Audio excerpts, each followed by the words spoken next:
আসসালামু আলাইকুম।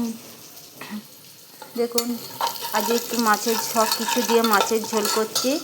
এই তো ফুলকপি, কাঁচকলা, শিম, আলু, বেগুন দিয়ে মাছের ঝোল হবে। এই তো মাছ ভেজে রেখে দিয়েছি, এটা পেঁয়াজ লাল করে দিয়েছি।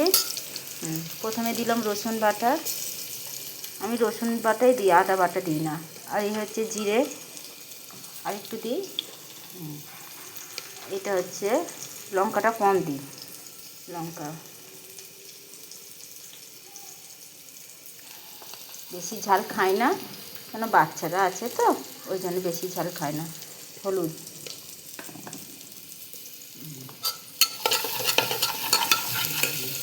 হয়ে গেল। এটা হচ্ছে কষে দিয়ে দিলাম, বাঁধাকপিও আছে।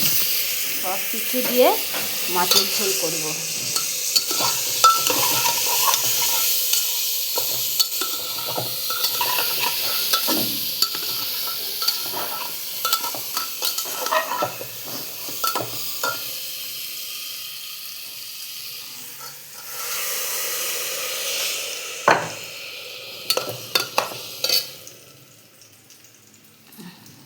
দুটো টমেটো ধুয়ে রেখে দিয়েছি, দিয়ে দিয়েছি।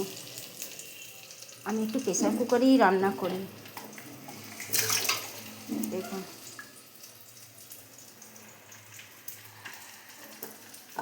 আর এখানে হচ্ছে দুটো খয়রা মাছ না কি মাছ বলছে,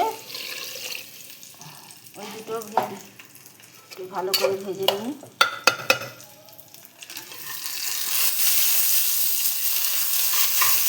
একটু খেতে নাকি খুবই ভালো।